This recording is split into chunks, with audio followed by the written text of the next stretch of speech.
आंध्र प्रदेश के विशाखापट्टनम में दशकों से शहर की हवाई कनेक्टिविटी की पहचान रहा पुराना एयरपोर्ट अब इतिहास का हिस्सा बन चुका है।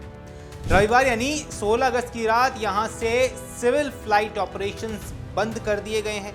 इसके साथ ही विशाखापट्टनम की सभी नियमित व्यावसायिक उड़ानों के लिए नए अलूरी सीताराम राजू इंटरनेशनल एयरपोर्ट यानी भोगापुरम एयरपोर्ट पर शिफ्ट कर दिया गया है। 17 अगस्त से नए एयरपोर्ट ने आधिकारिक तौर पर कमर्शियल ऑपरेशन शुरू कर दिया है।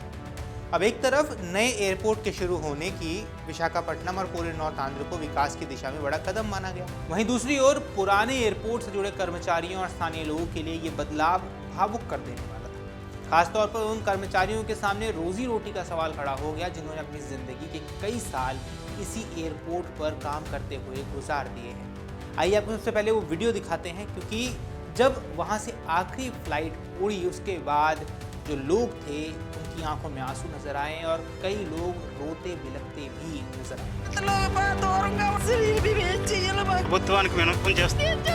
आपको बता दें कि रिपोर्ट्स के मुताबिक पुराने विशाखापट्टनम एयरपोर्ट पर करीब 150 हाउसकीपिंग कर्मचारी काम करते थे। एयरपोर्ट के सिविल ऑपरेशन बंद होने के बाद इन कर्मचारियों का भविष्य निश्चित हो गया है। कर्मचारियों का कहना है कि उन्हें अभी तक ना तो नई नौकरी का स्पष्ट प्रस्ताव मिला है और ना ही किसी तरह की आर्थिक सहायता का भरोसा दिया गया है। मीडिया रिपोर्ट्स में भी कर्मचारियों की चिंता सामने आई है। एयरपोर्ट पर करीब 15 साल से काम कर रहे हाउसकीपिंग कर्मचारी गांधीती रामू ने यह तक कहा कि ऑपरेशंस बंद होने के बाद उन्हें अपने भविष्य की चिंता सता रही है। उन्होंने अधिकारी और कंपनी प्रबंधन से मदद की गुहार लगाने की बात भी कही है। वहीं एक अन्य कर्मचारी ने यह भी बताया कि कर्मचारियों को न तो पैसे मिले हैं और न ही नई नौकरी का कोई ऑफर मिला। उनके मुताबिक कई कर्मचारियों के परिवार और बच्चे हैं और अचानक काम बंद हो जाने से उनके सामने गंभीर आर्थिक परेशानी पैदा हो गई। उन्होंने ये भी दावा किया कि कर्मचारियों को आखिरी दिनों की सैलरी को भी लेकर चिंता है। यानी नया एयरपोर्ट जहां विकास और आधुनिक सुविधा की उम्मीद लेकर आया, वहीं पुराने एयरपोर्ट के कर्मचारियों के लिए फिलहाल ये बदलाव चिंता और अनिश्चितता का कारण बना हुआ है। अब पुराने एयरपोर्ट के बंद होने का असर सिर्फ कर्मचारियों पर ही नहीं दिखा, बल्कि लंबे समय से इस एयरपोर्ट का इस्तेमाल करने वाले यात्रियों और स्थानीय लोगों की आंखें भी नम नजर आई। सोशल मीडिया पर सामने आए कई वीडियोस में एयरपोर्ट स्टाफ और लोगों को भावुक होते हुए देखा गया है। कुछ वीडियोस में कर्मचारी रोते नजर आ रहे हैं और पुराने एयरपोर्ट से विदाई के दौरान भावनात्मक माहौल दिखाई दिया है। सोशल मीडिया पोस्टों में कर्मचारियों के नौकरी को लेकर चिंता जताते हुए रोने का दृश्य भी साझा किया गया है।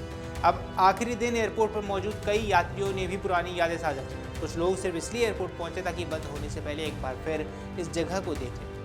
15 साल से इस एयरपोर्ट से यात्रा कर रहे एक व्यक्ति ने बताया कि उनके लिए ये एयरपोर्ट बेहद सुविधाजनक था। उनके मुताबिक वह शहर में अपने काम के बाद आसानी से एयरपोर्ट पहुंच जाते थे और पूरी यात्रा प्रक्रिया में बहुत कम समय लगता था। उन्होंने कहा कि नए एयरपोर्ट का शुरू होना विकास के लिहाज से बेहद अच्छा है, लेकिन पुराने एयरपोर्ट को अलविदा कहना उनके लिए भावुक पल है। 2007 से इस एयरपोर्ट का इस्तेमाल कर रही उमा ने भी पुराने एयरपोर्ट से अपने जुड़ाव की बात कही। उन्होंने बताया कि वह गल्फ में रहती हैं और साल में कई बार विशाखापट्टनम आती जाती रहती हैं। शहर के बीचों बीच स्थित होने के कारण एयरपोर्ट उनके लिए बेहद सुविधाजनक था।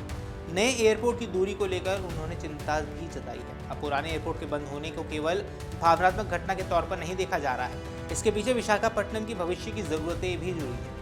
शहर के मौजूदा एयरपोर्ट की लोकेशन और सीमित विस्तार क्षमता लंबे समय से एक चुनौती मानी जाती थी। नया भोगापुरम एयरपोर्ट ज़्यादा बड़े पैमाने पर यात्री और अंतर्राष्ट्रीय कनेक्टिविटी को संभालने के लिए तैयार किया गया है। नए एयरपोर्ट से विशाखापट्टनम को अंतर्राष्ट्रीय स्तर पर बेहतर कनेक्टिविटी मिलेगी और निवेश, पर्यटन तथा कारोबार को मिलने का यानी बढ़ावा होने का भी इसमें उम्मीद जताई जा रही है। अब कुछ यात्रियों ने भी इस बदलाव का समर्थन किया।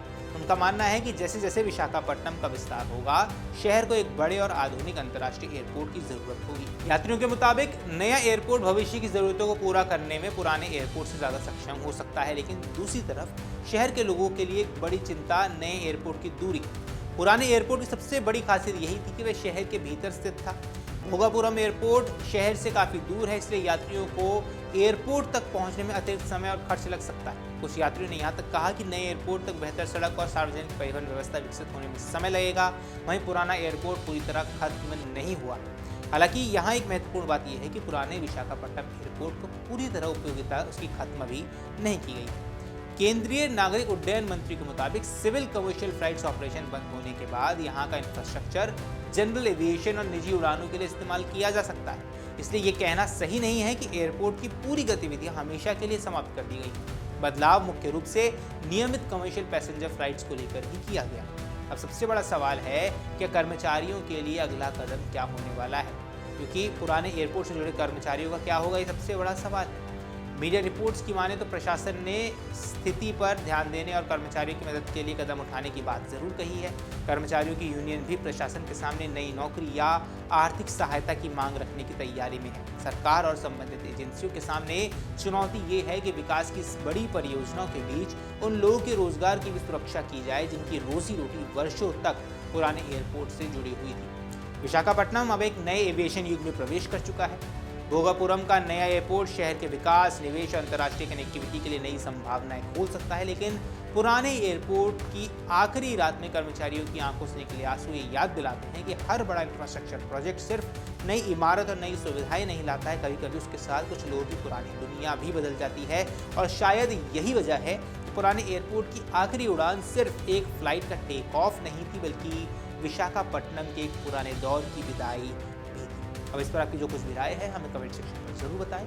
फिलहाल के इस वीडियो में इतना ही। नमस्कार।